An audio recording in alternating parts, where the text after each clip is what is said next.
Ayatollah Michael will be leading the Bible study today. What did we say yesterday? You love these drippy, sweaty titties. We're all not going to feel anything today, right? Right. We're just going to drink. Yeah. And I was like, I'm going to call them first and let them know that this was real weird. How about you do that? If you're in massive debt and you need a lot of money and you have religious views, start a cult.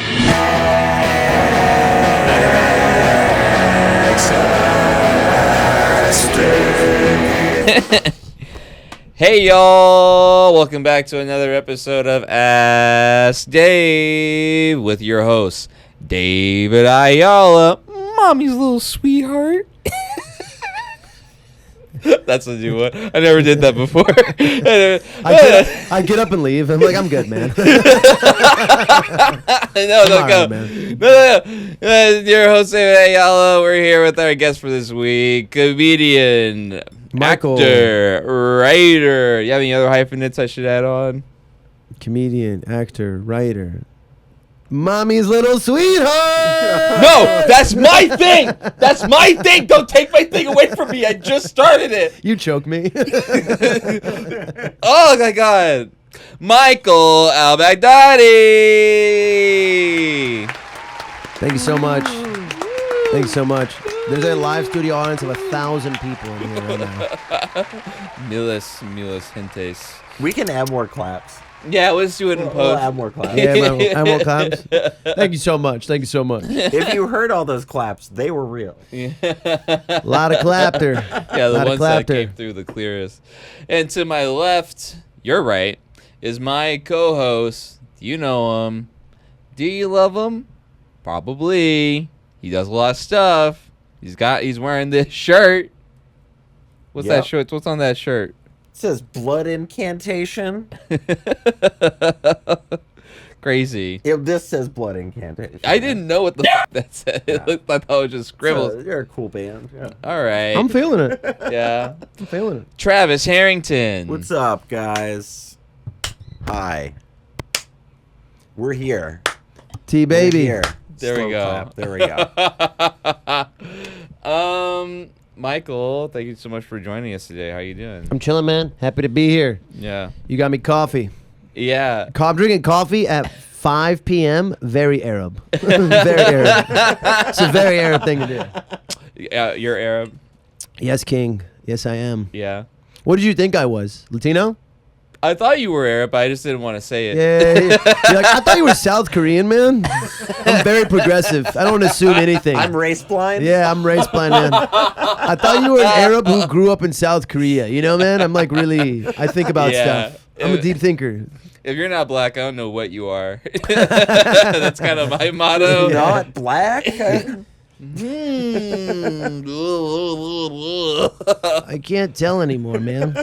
You know, like how to us, like a lot of cats look the same. Yeah. Do you think to cats, when they look at a bunch of people, they're like, "Damn, all these people look the same"? Oh, for sure. Oh yeah, for sure. I think it's like fat people like a and big spot on their face. We're all just like one color. Yeah, I think it's just like you're a big person or a small person, and you smell good or you smell bad, and I think it's like pretty simple with cats. You know what I mean? Like it can't be. It's gotta be chill, man. Because think about it, cats like don't with certain people off rip. Yeah. And everybody else is. You know what I mean? I feel like you're the cat person or you're not, and it's because the cats have made a decision. I haven't heard of a racist cat, but I've definitely seen lots of racist dogs and turtles. Racist turtles. I saw this like racist turtle on Twitter, and it would like the guy would like put black shoes on, it would attack the black shoes. Put white shoes on, no attack. And I was like, whoa. Reptiles are weird like that. I had my old roommate left an iguana in the apartment when he moved out, so I had an iguana for a period of time. Yeah. And I found out one day I was eating honey bunches of oats, and I walked past the tank with the box, and it started like flipping out. Really? Like it got like put its whole body sideways and made itself as big as possible and started whipping its tail everywhere. Holy shit. And then I put the box away and it chilled out, and I picked the box back up and it started doing it again. And I guess it just kind of like, cause it's like a yellow like fanning out spiky thing, kind of looks like a big male iguana, I guess. Because it's like a yellow-orange spiky thing. Egg doesn't know. No, you asked the iguana. It's like, I'm actually just anti-Semitic. I hate that fucking cereal. Yeah, reptiles are dumb like that. Wow. Oh God. Michael, how was your week? It's pretty good, man. It's Wednesday. It's Wednesday. We're halfway through, man. I would say a little long, but good. Been vibing. Just doing shows. Any highlights? What happened? I think the story I was telling you before, the parking ticket story. Tell the audience. Okay, so I didn't hear yours. I interrupted it with my parking. So I do spots at Westside Comedy, great club, and there's like a Wells Fargo bank that everyone just parks in. It's right there. 'Cause it's hard to find parking in Santa Monica. And I park there, I do my spot, I come back, and there's like a guy, and he's just like in shorts and like a t-shirt with like a weed leaf on it or something, and he like just gives me a ticket.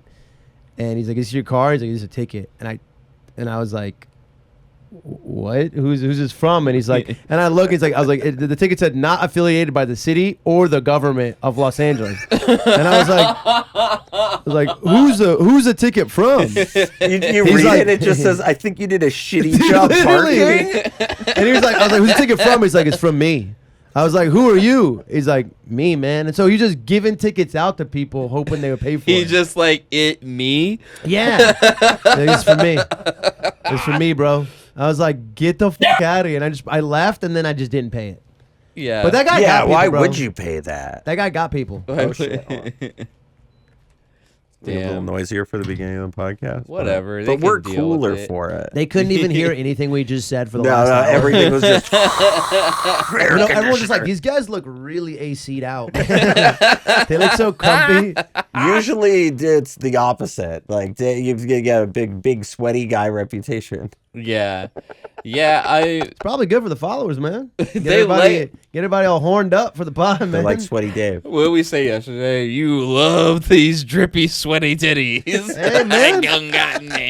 Oh, yeah, we made a video about that's what it. we'll have. That's what we'll have in the Patreon, man. That's what we're gonna put in the Patreon. The big sweaty titties. That's the highest tier. That's the highest tier, man. That's the highest tier. $100 a month, and you can request nudes from $100, man. No, $7 a month. You can have all the nudes you want. You get the library. $100 a month, you can make requests. Can I tell you something that happened to me recently? So I got scammed recently off Grindr.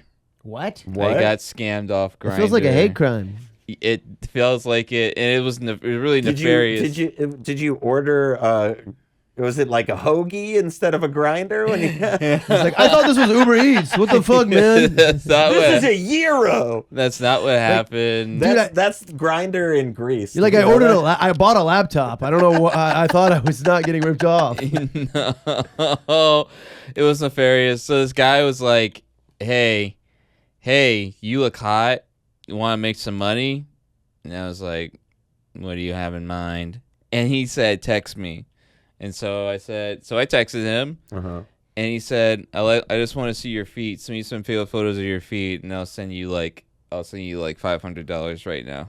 $500? You say send me half first. That's what I'm saying, man. Well, I was like, no, this is a little weird. But then I was like, I don't give a fuck about my feet. That's true. I'll just send you pictures of my feet. But the thing is that with the feet thing, you got to get a deposit, man. You don't care, but he cares. He cares. He liked it. Yeah. And so here's what happened. So I was like, sure, I'll send you my feet. I'll send you my feet. But what he did, he said, send me your feet pics and then send me a video of you saying how grateful you are for me sending you money. And he sent me videos of other people who were said that, like, hey, thank you so much for giving me this money. These are other people I scammed. Yeah. Damn, man. And so I was like, okay, maybe this is legit. You see like two people we know. Yeah, it's like our Paul. Like, is that Milan Patel? Holy shit. That's so funny. So I'm like, so I take my photos on my feet, and then he sends me the money, And I sent him like a thank you for sending me this money video. And then I thought that was going to be the end of it.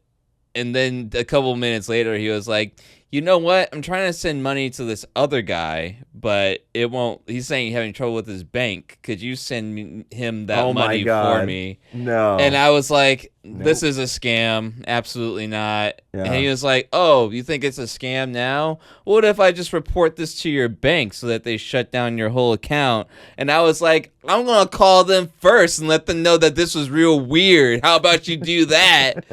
And yeah, it was a scam. Like the money I cashed got like bounced the next day. Oh, God. But now this guy just has my feet pic. So he did send you He's money. going around selling those, He man. did send you money. He sent me money. It was like a fake check. How did he send you a check? Like he mailed you a check? He was like, here, he sent me a photo of a check. And I like scanned that into my account. Oh. And then that bounced the next day. But I called the bank. They're like, yeah, just make sure you don't spend anything because it'll just get cleared. You're all good. But this weirdo just has my feet pics now. Yeah. And you saying you're grateful for him. And that I'm grateful for it. That's the worst part. Yeah, he got you with a humiliation ritual on top of that. That's definitely the worst part. Oh, boy. Because the thing I always think with like a foot fetish, especially paying for feet. I'm saying. They're free.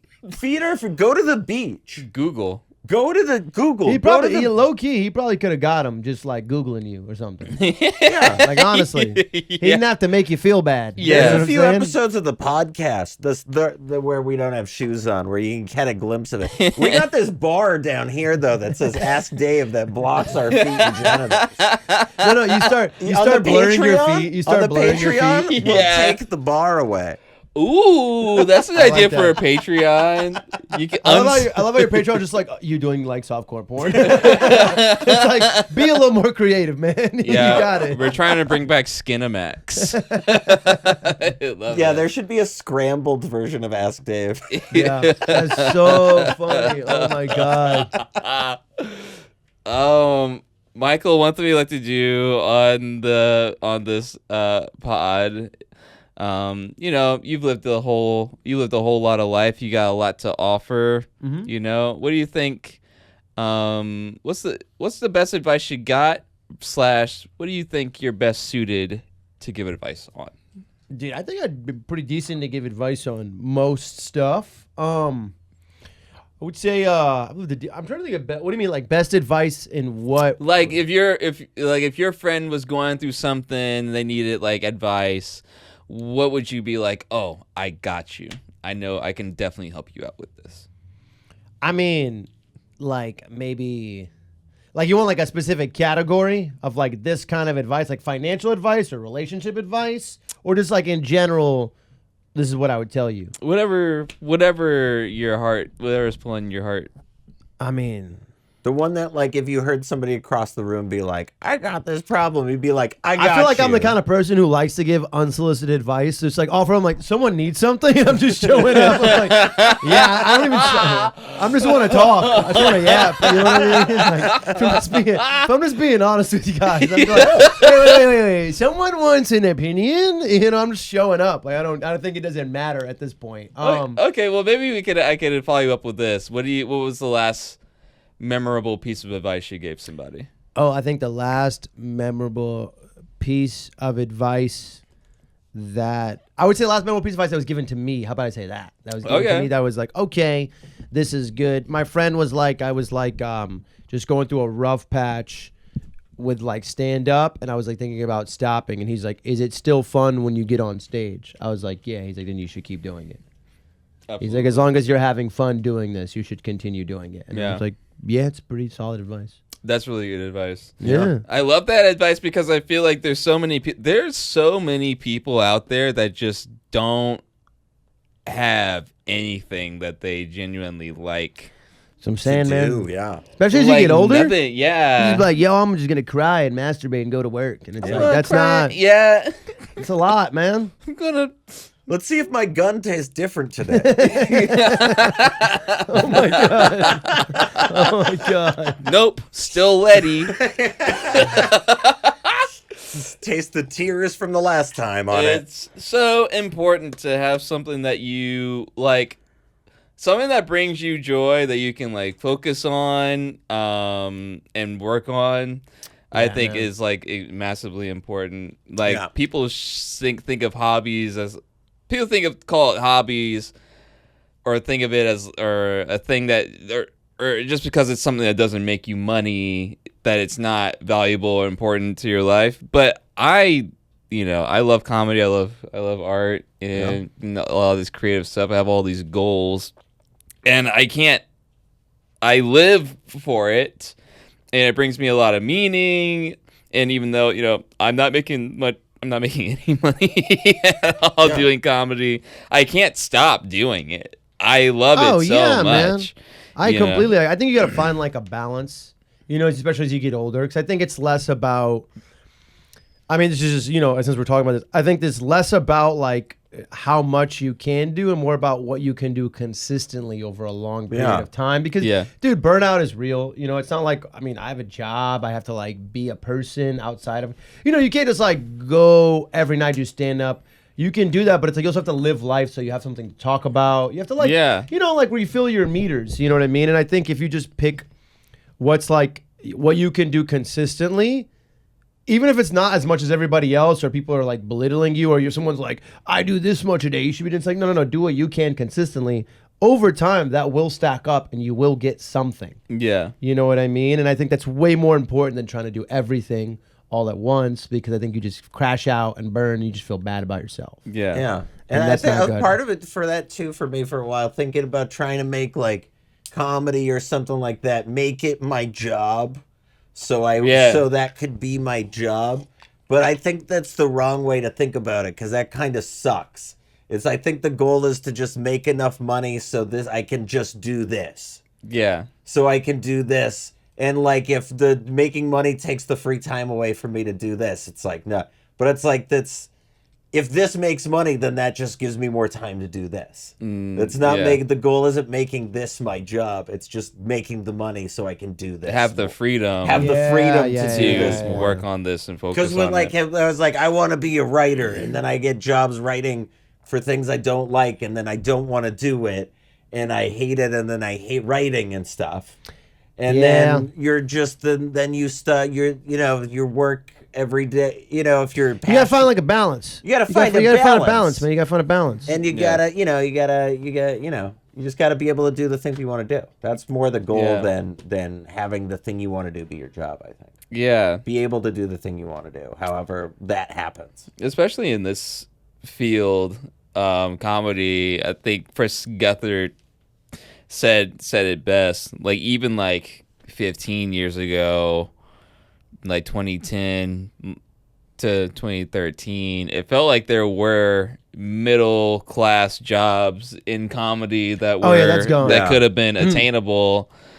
Or we were talking about Louis C.K. While he was coming up, like he could be in New York and just literally do shows and get paid doing those shows. Do like a regular comedy show at a bar. Oh yeah, I think a lot of that. I think if you go to a smaller scene, you can do that where you make like $40 on a show and you do like 10 spots, and then it's like you made some money this week. Yeah, I think in LA, especially because of how saturated it is, I think you're in like maybe the open mic phase until you're famous. And then that's literally what it is. You go straight to headliner, and that does not mean you have the skill level. That's just how it works now. You know what I mean? There's there is no like, it's like if you're like, I would say I'm a developing comic. I'm getting close to figuring out my voice.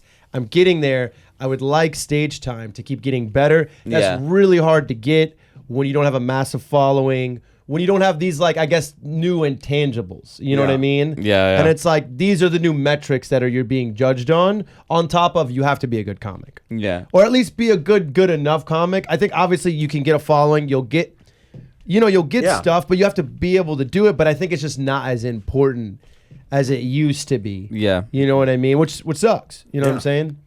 Yeah. I don't know where we go from here.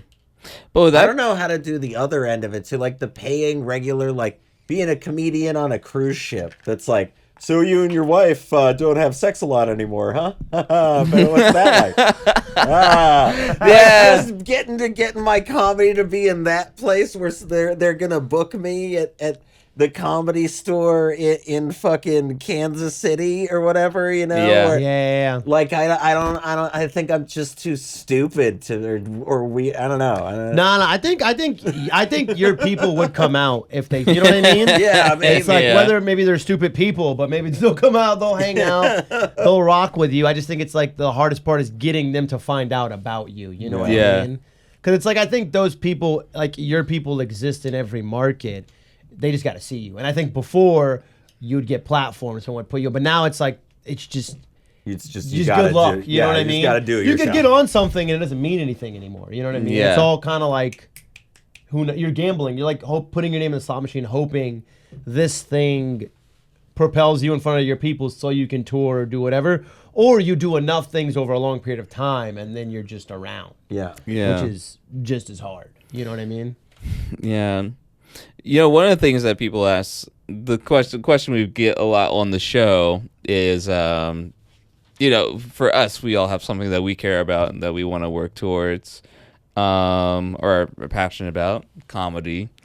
But for a lot of people, like I said, they don't care about anything or they don't have anything that they love. So what would you, if somebody's like, man, I wish I had something that I gave a fuck about, what would you tell them? Like, how would you go? Like, what's your advice for finding something? I would say you gotta like just that? Do shit that makes you uncomfortable. You know what I mean? I think uncomfortable. I think you gotta go do stuff that makes you uncomfortable because I think eventually you'll find something. It's exciting. You know what I mean? And I think the way you find something that you like hobby wise, is to do something that makes you uncomfortable. And then maybe you'll like it. That's what I'm saying. You'll get excited. I'm not saying like go like put yourself in danger, but just like. Or at least if you're a comedian, you'll get material out of it. Like you'll get material out of it. You go do goat yoga or whatever, and you're like, not you for can try me, stuff, but man. I got a joke. You can try stuff. Just like show up to something. Yeah. Go sign up for a pottery class, and maybe you'll get one pottery joke. So I'm saying, I think if anything, just show up to different stuff and just put yourself out there, and I think like you'll find stuff. You know what I mean? Like if I didn't have a hobby, I would just be trying to do different shit all the time until I felt like I found my niche. Like, oh, I really like doing nature, or I really like, you know, what is it, pottery, or I really like, but you gotta like. You gotta do it, and also I feel like the internet now. Dude, you scroll enough, you gonna find something that you like. Yeah, so you know what I mean? Find interesting. So like taking note of what even crosses your eye. That's what I'm saying, man. And also the other way around, like you might watch a bunch of skydiving videos, but then as soon as you get in the airplane, you're like, nah. Hey, look. You're like, go. I learned, not for me. I've been twice, man. It is terrifying. It is very. Have you done it? Skydiving twice. It's so fun. I would say. Every time I'm like, I wouldn't do it again, I'd probably do it again. My main fear, this is the reason I've never gone skydiving. My main fear is that because you have to, another guy is, when you go, you're strapped to a guy. Yeah. Which is, I don't trust another person that much. I don't trust any other person that much. I feel like if you met these guys, you trust them. They look like they live in the sky. They look like they're another guy named Travis that is just doing this to save up money to go to Burning Man next year. Yeah. That can also be true. I will say the scariest part isn't jumping out. It's on the plane up because the plane feels like a school bus. It's like shaking. It's like, it just feels like it's going to break at a moment. Because it's a small plane. So it's more like I'd be less afraid because it's like, oh, I got the parachute. No, you don't. The guy has the parachute. You're dying, dog. You're dying. Oh, no. It's over for you, boy. Yeah. It's over for you. The plane's going down. And you're like, strap me to your belly. Strap me to your belly. Literally. No, man, I would say that was the scariest part. Jumping. I will say there's a part where they open the door and they bring you and they count you out. Like there's a guy, like they'll be like, all right. And like, so they open it. And it's like you can see everything, and they put you on the edge while you're strapped to the person, and they go 3, 2, 1, and that 3, 2, 1, you're looking, and everything in your body is like, don't do this, and then you just, that's terrifying. Yeah, that was terrifying. I don't like that. That is a horrific. You're like, I'll be doing it on the Patreon. The one that, I would go skydiving. The one you will never catch me in a cave. A cave? I will never go like caving. Like where it's like really small, or just like that. Yeah, I don't want to. Even I've been in. That seems like it sucks. Even in the big caves I've been in, I kind of am having a panic attack. Like I went in one with my girlfriend's family like a year or so ago. And you take like an elevator underground in like Pigeon Forge, Tennessee, or something. But it's just like you're like 150 feet underground, and it was just immediately you feel the air. It's like I just was like, everything tightened up in my body. It was. I don't know, but just watching it on TV, seeing somebody like squeeze through a little hole, I want to fucking die. My favorite comment under videos like that, where people do get stuck in the cave, is being like, people are saying like, completely didn't have to do this. Also, never need to do this. Yeah, dude. I know, man. I simply would not go. I just wouldn't go. The cave stuff, I agree. The cave stuff, I don't know if I want to like be like. I would say like it's like, what do you see? Like dirt. Dude, yeah. What's down there? More fucking dirt? An old icicle. You know what I mean? An old icicle. Yeah. You'll see the skeleton of the last guy that went there and realize, oh, fuck. Yeah, no, that is... I feel like getting stuck in the cave would be terrifying. Yeah. I'd rather die skydiving than die in the cave. 100%. Because at least it's like on impact, it's fast. over. Yeah, Cave is like...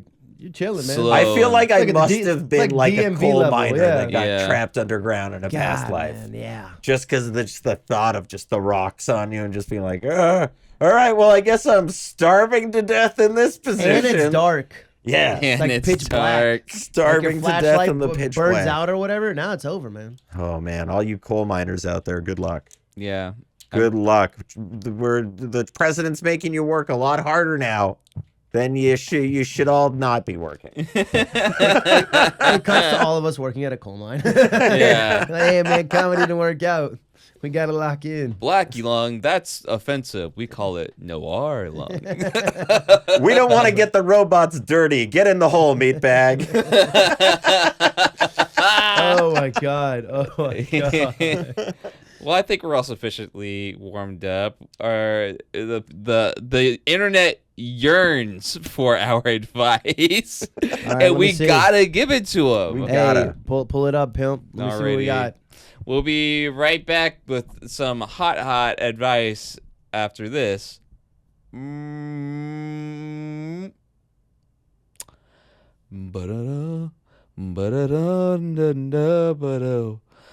I'll be sitting on my little lap, and I'm a little guy. I'm a little guy sitting on my lap. You were cooking, man. Keep going. Break. All right. Hey, welcome back to Ask Dave. It's now time for internet advice for the internet. Hey, that matches the graphic I made. Advice for the internet. Oh my God. You know, there's a lot of people online that don't know what the fuck to do with their lives, and we're here to help them sort it out. Let's lock in, people. We got a pretty hot question this week from OK Recognition, who asks, my friend of 7 years just told me we get it after I kept mentioning my dead brother. Did I do something wrong? I like how they're like kept mentioning. They're even like, I did bring him up a lot. I was a little much. Oh, after the 7th time I did it, I think everyone was like, hey, man, you gotta chill. So hard. Oh, my God. I love how he said my friend of 7 years. Like, he specifically was like, named the amount of time because he's really contemplating whether they should be friends anymore. And I think he was like, my friend of 3 years, it would be a different content. You know what I mean? Like, he's trying to be like, hey, I'm really thinking about ending this. Okay. What I want to know is when the brother died. Yeah. Like 7 years ago. 4 months ago by this. Yeah. 4 months ago? Yeah, this post is from a few months ago and it says January 2026. Yeah. So the end of January, so not even. Yeah. So like barely 4 months. Yeah. Yeah. Well, here's the thing. It's like, how much are you saying it? You know what I mean? How much? Well, let's get it. That is a lot of time to mourn. Yeah. But it's also like, you can't just like you can't kill the vibe. Yeah. You know what I mean? Like, we're out and about. You can't just, like, ruin the vibe. You know what I mean? Yeah. Well, it says that they're both 20 years old. Yeah. So I'm sure this is hitting her a lot. Well, let's see what they have to say. We were just having a conversation, talking like normal. Then we began talking about something my brother used to like doing. So I said, my brother liked doing that, but now he can't because he's dead. Okay. This guy kind of blows. All right, this guy kind of blows. That's a little. All right. Yeah, man, we get it. Okay. Unfortunately, that's my way of coping. So I tend to do this sometimes. My friend responded, "We get it. You need to stop making people feel so awkward." Yeah. Okay. Kind of on the friend side a little bit. If it's 4 months of because my brother's dead. Yeah. Yeah. That's a lot, man. I kind of understand what she means, but it felt really heartbreaking to hear that from a close friend. I understand it makes people feel awkward, but we've known each other for so long. She knows it's the way I cope. Am I being too insensitive by mentioning my brother like that? What does it mean by that's the way I cope? I cope by making a big deal about stuff and getting attention from it. My cope is killing the vibe. Yeah. My coping mechanism is killing the vibe and getting attention. Like, is she bringing up that her brother's dead like all the time, like anytime? It feels like, just based on the sentence, that feels like a sentence she probably says a lot. Yeah. That feels like I can't. Oh yeah, and it's like I my brother used to love Panera Bread, but now he's dead. And it's like, just tell me what you want to order. Yeah. Jesus Christ, you know what I mean? What am I supposed to say to that? And what do you want to? Okay, so I guess we're not getting Panera Bread. What do you want to eat? So you don't want it in a bread bowl. That's what I'm saying. My brother loved Uber, but now he's dead. It's like, who's gonna call the Uber? You know what I mean? Like, can we go out? So anytime like something reminds you of your brother, you're like, wow, my brother used to do X, but now he can't because he's dead. If you just kept saying that over and over again, that is something to address. 4 months in, it's a thing to address. I think if you say that more than 2 times, I think if you do that at a hang once, every so often, sure. If you're doing that multiple hangs in a row, multiple times, hey man, we got it. You get that for one, maybe 2 for an immediate family member. 2 hangs where you can be that mopey. Yeah. Yeah, I think, like, for example, the brother died January to February. You get the free pass. Like, you get the whole month. Cry, feel sad. Yeah, your brother died. You gotta be there for your friend. But after that, it's like, all right. What are we doing? You can be sad, but you got to be sad like when it's the right time to be sad. Like, if we go out to the bar, don't be sad at the bar. Be sad on the ride home when you're like, you know what I mean? Like, hey man, I had so much fun. I miss my brother. And then we bond over it. But you can't be like at the bar sad. It's like, well, no, like you can be sad. Don't come. You know what I mean? If you're not ready, you shouldn't come. Yeah, like your friend's like, I'm gonna get shots for the table, and somebody's like, oh, and then she says, can't get it. Oh boy, what shot are you gonna get? Whiskey? That's what my dead brother used to drink. That's what I'm saying, man. It's like, not and just he can't anymore because he's dead. I'm quiet. You know how my brother's dead and can't drink whiskey anymore because he's dead and stuff? Because he drank too much whiskey. And you're like, yeah. She goes, I have a tequila soda. It's also, they don't mention how the brother died. Yeah, they don't. Yeah. But it would be funny if it's like, yeah, he got shot by the police attacking a school with a knife. Oh my god, that would be so funny. It would be bad, and like they don't say. They don't say. They don't say. Yeah, I think they got yeah, I think you get your little, like, what is it? Almost like probationary period where you can kind of crash out and be sad. Well, you gave them a month. I was thinking like, okay, you hang out the day with some, like, their family member dies, right? Okay, yeah. The next day, like 2 hours. The next day, they're still like, because my brother's dead, and you're even a little bit eye rolling. Day 2, right? I don't think I'm eye rolling day 2.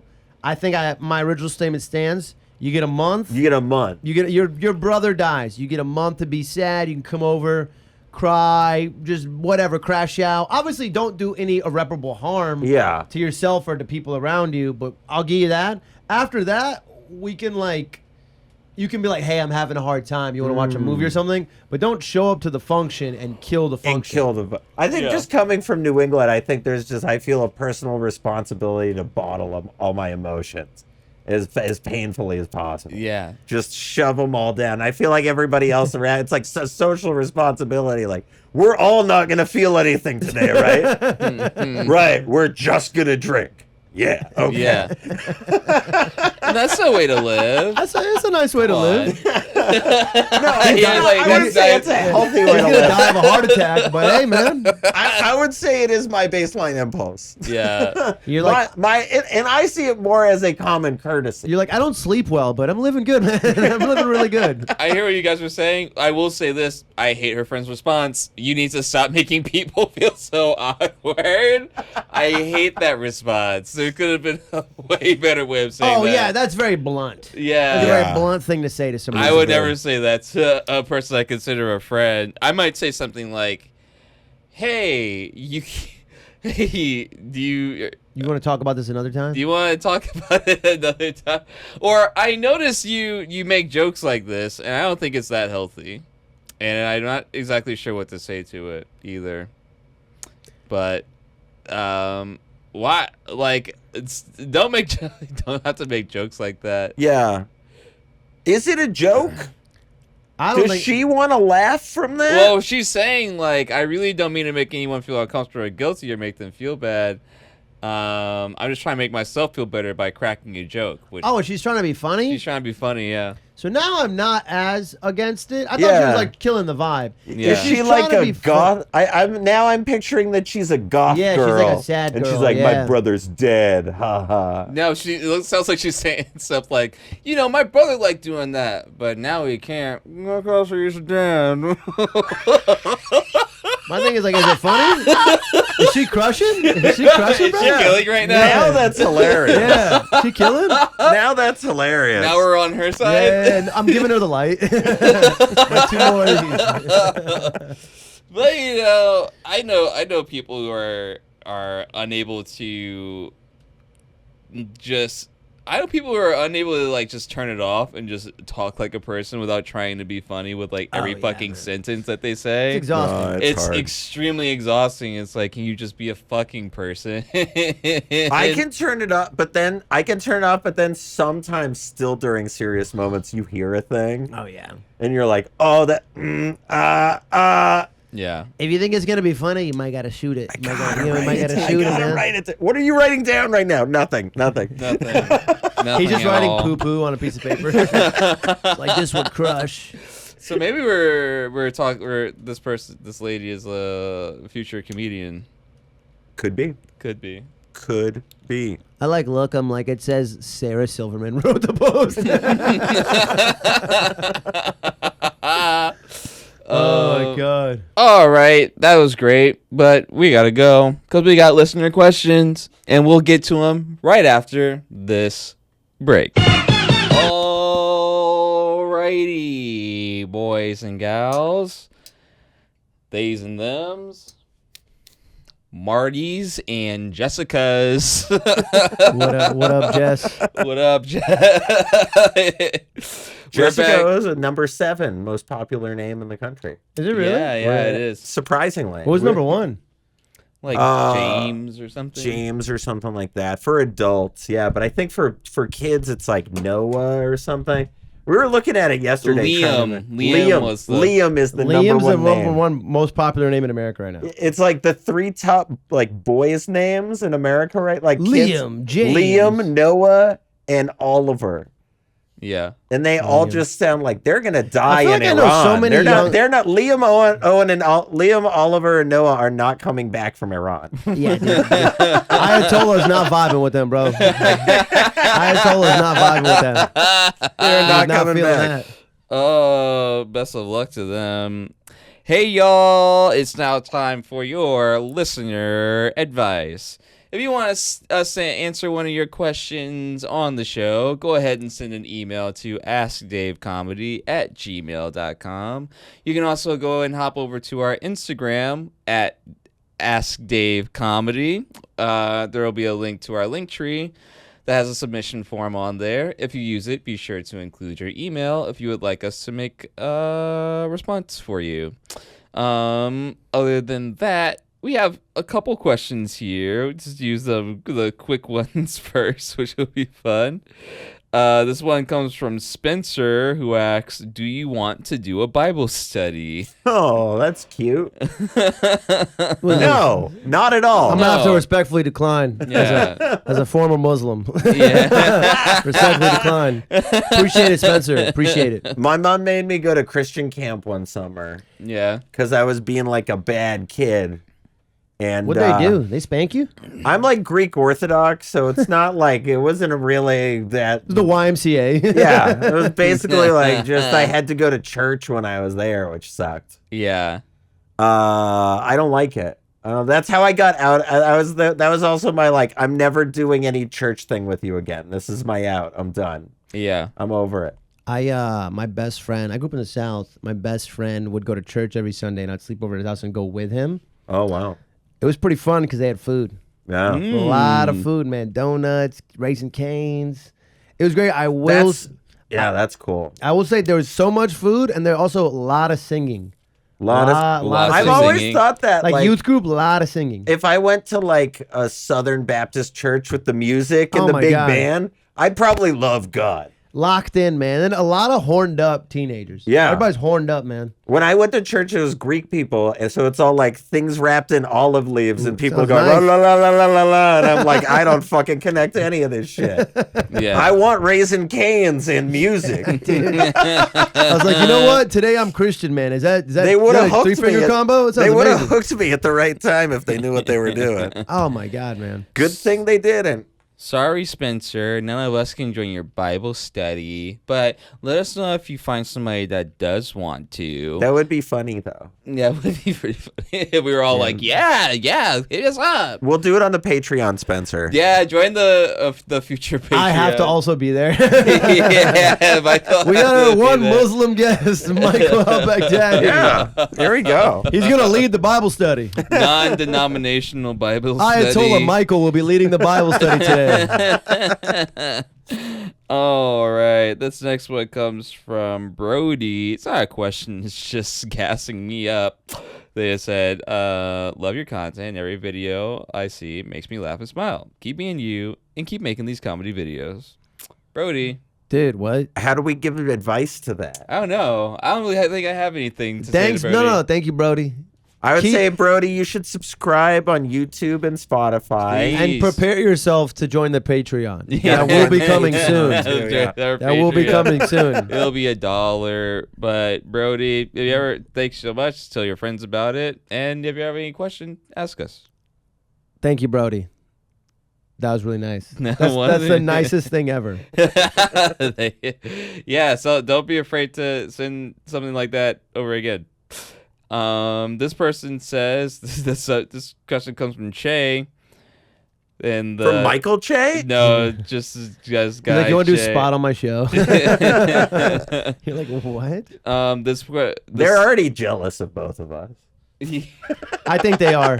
I think they watched this and they're like, damn, that could be us, man. They're the better black and white guy. Literally. They're like, we have health benefits and salaries. I hope he's jealous. I'll say this right now. I'm just as funny as Michael Che. Yeah. And that white guy that They've gotten funny. Damn, man. The white guy's getting straight. Johansson's husband. Scarlett Johansson. Scarlett Johansson. Colin's funny. Colin's funny. Who's Colin? Colin Jost. Scarlett Johansson's husband. That's the white guy? Yeah, it's the white guy. I used to not like them, and now they've grown into it. Now it's because they're unk status. Now they're like old men now, so it's like nice. Yeah, I remember. I always say I didn't get hired by SNL because we did a fake smear campaign against Michael Che once. Damn, y'all don't fuck with Michael, man. Well, our friend got into an argument with him on Twitter or something, Katie Molinaro. Yeah. And he was like, he was making fun of her on there, so she came on our show Shitpost to talk about it.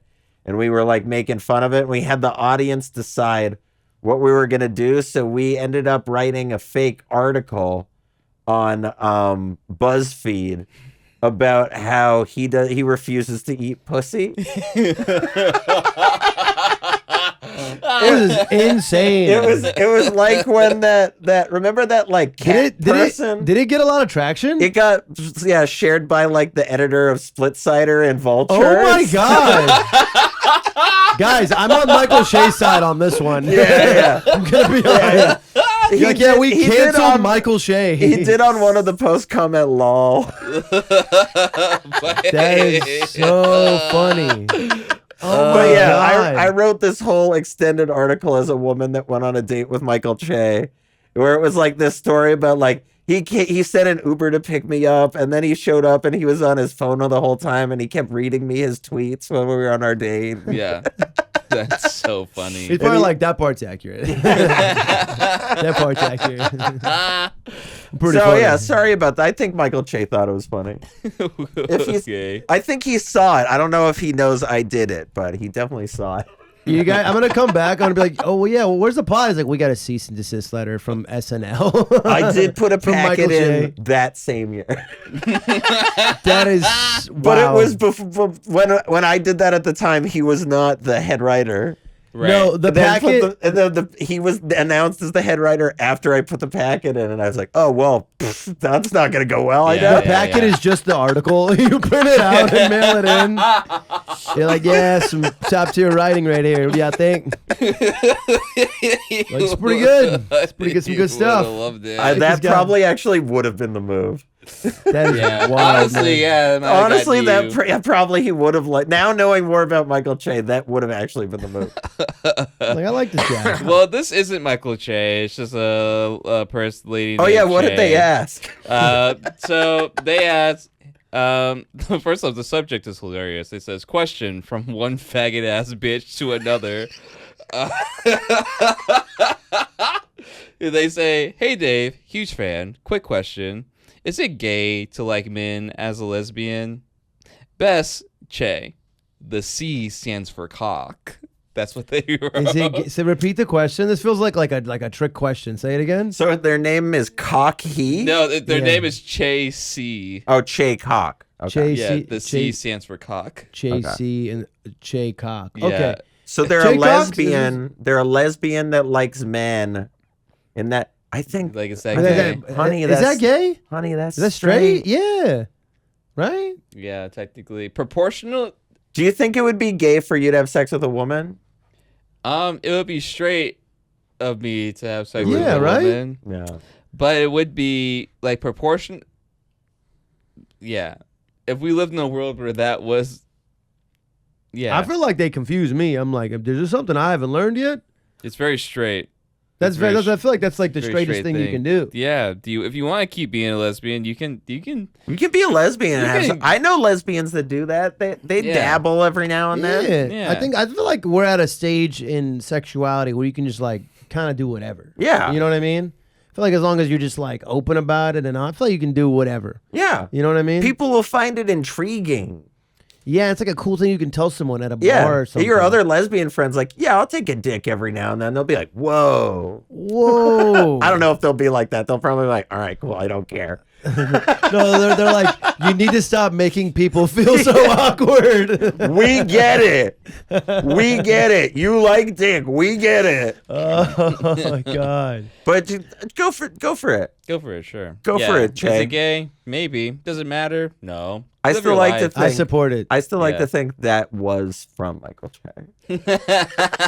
That's him getting you guys back. That's him getting you guys back. Hey, pass me the water real quick. Here you go. Yeah, thank you. This last question comes from Cameron. It's a little heavier, but let's get into it.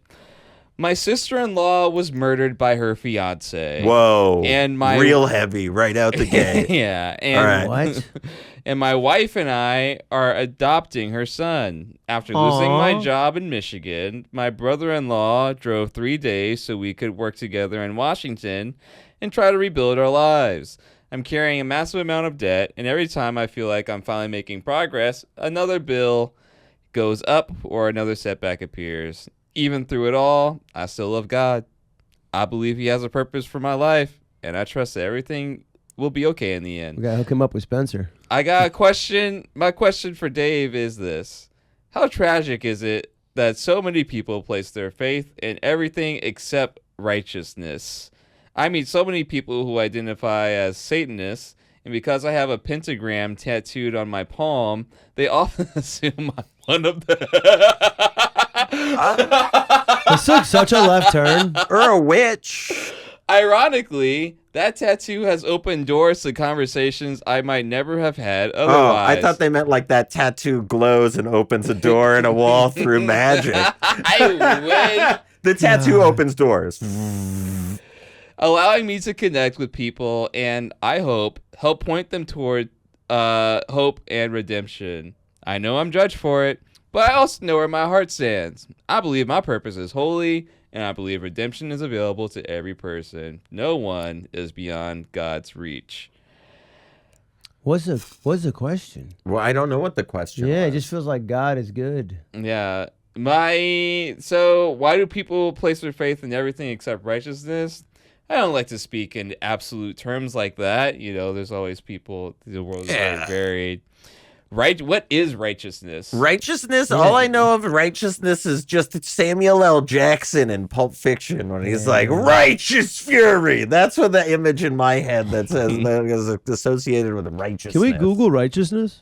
Let's Google it real quick. Let's first Google how to spell righteousness. A lot of smart people on today's episode. Righteousness. Didn't get it right the first time. Only one G. Okay. Righteousness, the moral quality of being virtuous, honorable, or justifiable. It primarily refers to acting in conformity with moral or divine law, encompassing concepts like justice, fairness, and restitude. Restitude. I was like, that's not a word, what I said. Repeat the like, what he's saying is righteousness. So why do people place their faith in everything except righteousness? Why would I say, why do people, the way I would, because that's different to everybody. It's I think everybody's gonna have their own moral compass. Yeah, you know what I mean. Even with people within the same religion have different their own, ways course, of interpreting it. That's why you have a bunch everybody's of the hero of their own story. Yeah. You know, no matter what. If you feel, but you're somebody who's clearly like a person of God, which makes like the pentagram tattoo on their hand a little confusing. So this guy's a pentagram tattoo, right? Yeah, and he also loves God. Yeah. All right. How do we get this I feel like tattoo? you don't. I feel like you don't become a person that gets a pentagram tattoo without already kind of believing in. In order to be like as a Satanist, you're often a contrarian to Christianity, so you have to have internalized Christianity enough to operate in opposition to it. Yeah. Which means it's very much a part of your psychology anyway. Yeah. So yeah, then it's already kind of there. Yeah. You can't really be a Satanist without being a Christian. Being a Satanist without being a Christian is just being an atheist. Yeah. So I would say, so as far as that goes, it sounds like, this is having the pentagram has opened you up to talk about God. I generally advise against trying to push your religion onto somebody. Yeah, I agree with that. Yeah. That being said, nobody wants it.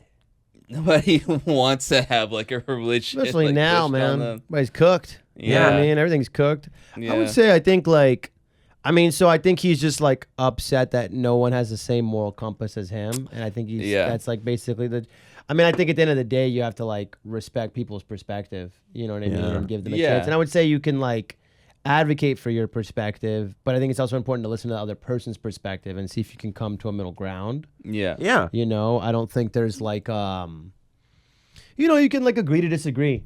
I think everything's super black and white now, and I think that's how we aren't getting things done. And I think it's important to like meet in the middle. And then the fact is that you're gonna do the fact that you can even disagree or have a different opinion than anybody is just the fact that everybody's gonna have a different opinion. Yeah, especially now. And if not, just become a vigilante and start beating people up on the street like Batman and enforce your righteousness on others. I would say it's either that or talk to people. That'll probably get him out of massive debt too. Yeah. You robbing people now? If you're and they're adopting the murdered victim. That was at the beginning of the I love how like that was a lot of turns. That was like how did I insane. It started crazy, and then I was able to forget the crazy. Read the first part again. Read the first part. My sister-in-law was murdered by her fiance. Oh my God, I'm sorry. And my wife and I are adopting her son. After losing my job in Michigan, my brother-in-law drove 3 days so we could work together in watching them rebuild our lives. Yeah, that's a lot. That's a lot. After losing my job in Michigan, my brother-in-law drove 3 days so we could work together in Washington to try to rebuild their life. Wait. I don't understand that part. Did your brother-in-law lose his job, or did you lose your job in Michigan? I think it's rough out there for everybody. Yeah, it just seems like everybody's kind of screwed. You guys are in Washington trying to rebuild your lives. That's really hard. So sister-in-law got murdered by the fiance, right? My sister-in-law was murdered by her fiance, which is your brother. Yeah. Your regular blood brother, which I'm assuming. Yeah, I love how he said it that way. Instead of like my brother. Yeah, it's like sister-in-law, my fiance. My brother murdered his girlfriend. R.I.P. Yeah. R.I.P. Excuse me. Yeah. But my brother murdered his fiance. I didn't even realize that. Yeah. Now that I think about what that is what they're saying. Yeah. My brother murdered his fiance, and now they're going to adopt the daughter, which is like, really kind, you know what I mean? Yeah. And then I think the sister-in-law's brother is coming across the town to kind of like try to be a part of it and just help where he can. Yeah. Which is very nice. Here's what I'm thinking though. So the world has been very unfair to this person, and they want the fairness that is deserved to them. Yeah. Yeah. What? Maybe they are the person that married into the family. So the sister. Oh, okay. So the sister-in-law is a sister-in-law, but the fiance is also. That would make sense. Like. Oh, I see what you're saying. That would make sense. Like it's like my sister-in-law's fiance. My wife's sister. Was murdered by her fiance. That makes more sense. Makes more sense. That makes more sense. Okay. Are they still your brother-in-law? No, everybody's family. Yeah. Bottom line. Yeah. But I think you're right. I think the big thing here is it seems like everybody's coming together, and I think it feels like everybody's disagreeing on stuff, or maybe he's meeting people that aren't aligned with him morally, or here's what I would say. It seems there's a lot going on in this person's life. They're adopting a child. Yeah. They're massive debt. They're in massive debt. They're trying to claw themselves up, and they are trusting the future to God. And I think that's great. My general view is as long as you're putting in work to try to rebuild your life, the steps will form themselves. You'll know where to go. As far as like what advice do I give to that? It's just keep going. Keep going. Keep on and don't be hard on yourself and be kind to everybody. It's a hard life out there. It's very hard, man. And I think you only need to take on one murder victim's child. Yes. Don't do another. That's a really good thing to do. Yeah. You don't need to do another. And I would also say don't hesitate to ask for help. Yeah. Right. It feels like he's putting a lot on his shoulders, and it's like, hey, man, you're probably going to need some help to get through some of these things. And it feels like he has some sort of community, and you got to lean on that community. It's good to get help to put your faith in God, but let's also put your faith in the people God created. The homies. Yeah. The homies. Which it seems like he's doing. Your brother drove them to Washington, and now they're in Washington doing stuff, which is great. Yeah. As far as like talking to people about religions, my general view, a lot of religions are, at least the moral things and the stuff that they preach, very similar. I was listening to. They're all like the same thing. I was listening to a podcast, like a Clips podcast, with these Catholic nuns, and they just talk about like just their days and like what they do and the goings on, and they seem very normal. And they remind me of like just like monks in like Tibet or something. They do. Well, monks in Tibet fucking party. They really? Do they? Yeah. There's just a big like gambling and meth ring broken up with a bunch of Tibetan monks recently. Are you serious? I remember that. Yeah. Wait, really? Yeah. Yeah, they get down. Tibetan monks are way cooler. Like that. Yeah. Yo, that's crazy. Well, they're just dudes hanging out in the mountains all day doing kung fu, punching each other in the head. They're cool. Let's get some meth into this. The gambling makes sense. The meth is definitely like odd. Very odd. Like, where would you even get it from, dude? You've got a whole army of dudes up in the woods in a bunch of space. You just make it. Perfect breeding ground for meth. What do they all do all day? They can't just sweep all day every day. They gotta. There's like 100 dudes up there. I guess. Yeah, that's so funny. But I say all that to say, you don't have to try to bring people to the light. I think your God is so strong that he'll just do that naturally. Yeah. Without you needing to. Yeah, it's also, I think, like, if you lead by, you know what I mean? If you live a really fulfilled life, people will be like, what are you doing? And like, oh, I put my faith in God. No. That's a good way to get people kind of, you know what I mean? Yeah. Get people on board instead of like, cause you know how it is, like when you push something on someone, they're a little more resistant. But if you're just like, hey, this is my vibe, I feel good. And that's what good things are happening to me. People will start to like, well, what are you doing? Well, come to church with me or come to this or be a part of our Bible study. And that's what in the comment section under the Catholic nuns, like all the people are being like, I feel myself being turned. Yeah. Because of how cool it's you commenting that. Meanwhile, the Church of Scientology is doing the exact opposite thing. They found like the only 4 20-year-old women that know how to use TikTok in the Church of Scientology and have given them a TikTok, and they post every day like closing a book of Dianetics, like, oh, hey, what's up? Wait, really? Yeah, I just found it the other day. Awful. I saw that thing where brain-meltingly awful. I saw that thing where like kids were running in and like doing like where they run in the building and try to like hit something and run out. The Subway Surfer. They locked everything and they're like really pissed off. I love kind of sick. Did you see the video of them where they took a video of like they were on the outside, but they shot a video like through the crack, and the Scientology people are just locked in arms, staring blankly behind the door. Yeah. Oh my god. And I that think is crazy. I think this is another bit of advice you can take from the Church of Scientology. Like, if you're in massive debt and you need a lot of money and you have religious views, start a cult.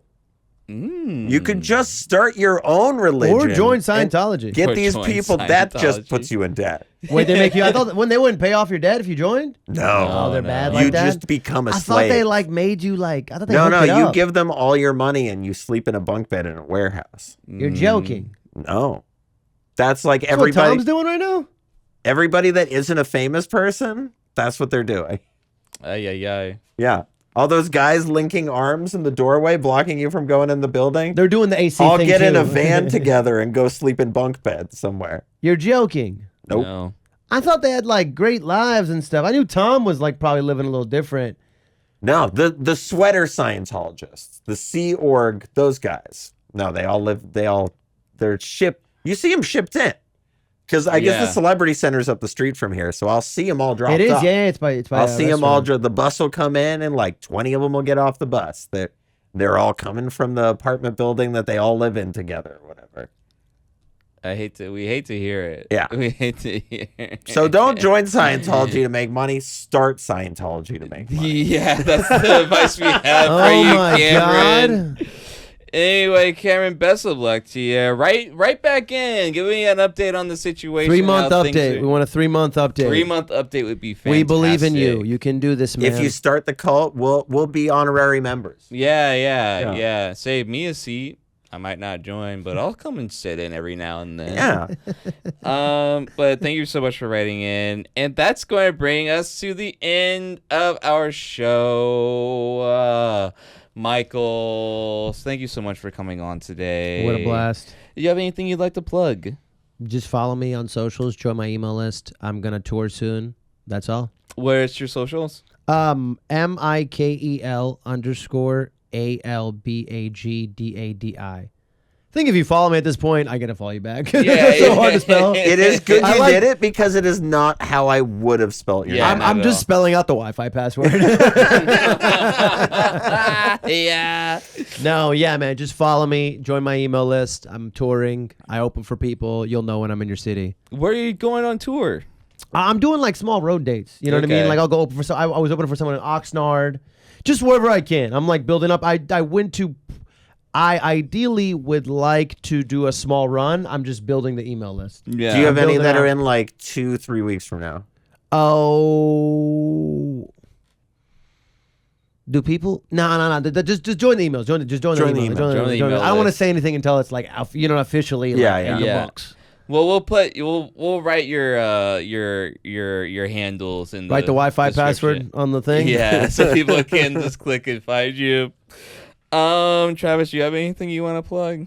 Go to askdaveworld.myshopify.com. Buy some t-shirts. Yeah. We're gonna have a new t-shirt for this episode. We have a new t-shirt for every new episode. Really? Buy the shirts on there. Yeah. We're gonna have a Patreon coming up, and you'll be able to subscribe to that. Yes. And we're gonna do some live streams and some other videos and content and stuff for there. So stay tuned for that. Please, if they get in on the Patreon, it'll just be like $1. $2. Yeah. $2. Yeah, we'll have one or two. Yeah, and like then that. we'll do when we get the streams and everything together. We'll get it up to just do the $1. And then when we get the streams together. We'll figure out the tiers. Seems like a plan. But yeah, again, if you want to ask us a question, send it to AskDaveComedy@gmail.com or go on our Instagram at AskDaveComedy. We didn't do this last episode. I can't believe I forgot, but you went on a whole thing about how we use AI ethically. Oh yeah, that was like a whole thing they were trying to do. Use AI. But what we like. I'm like, why am I doing 4 episodes? I only came for one. Why'd you put a turban on my head, bro? Just like skin. Your mustache just gets curlier and curlier. No, it connects to my eyebrows. Mine does. Wait, really? Yeah. Respect. If I just shave it, it does right here. Yeah. That's that Greek Orthodoxy, my boy. That's the Greek. Yeah. We see it. But we didn't leave you with advice last week, but I will leave you with some good advice this week. But actually, I'll throw that to you, Michael. What piece of advice would you like to leave the people with? Enjoy your life. You know what I mean? Be present. Nothing is temporary.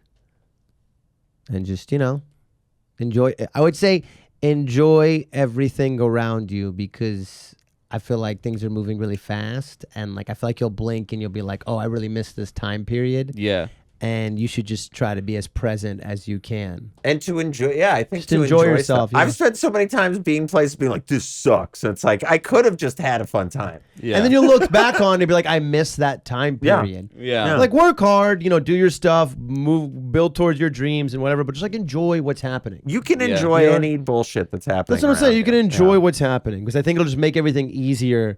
And in the long run, you'll look back and be like, I don't waste any time. I was like having fun the whole way there. Yeah. It's good advice. I'm going to piggyback on that. Work to live, not the other way around. Yeah. You have a very finite amount of time on this life. You never know when you're going to die. To sacrifice your time to a job, as necessary as it may be, if you ever find yourself that it's taking up more time than you would like, start making moves to get your time back. Man, and we can cut, because I'm sure we gotta do stuff. You gotta do stuff. My dad's 90, and I asked my dad. He's like old. He's like, just whatever. Tell me stuff. He told me this after I think the last time I visited him. He was like, I wish I didn't work so much. My dad's like a workaholic. You know what I mean? I think I'm a little bit of a workaholic. My dad's like, I just wish I didn't work so much. You know what I mean? He's like, I worked my ass off for so long, and then I blinked. And I was like, where'd the time go? And I just devastating. I was like, damn, what a crazy thing to say. Devastating. Yeah. Let that be different economy. Yeah. It is a different economy now. It's a different economy. Fuck, I take it back. Work as hard as you can. We're so fucked. You won't have another chance to. My landlord's watching this like, oh, is that the case? Let's juice up the rent. Let's juice up the rent. No. I just want to have a little bit of fun. All right. Well, great advice, Michael. And thank you so much for watching. Subscribe if you have not already. And we will see you next week. Bye.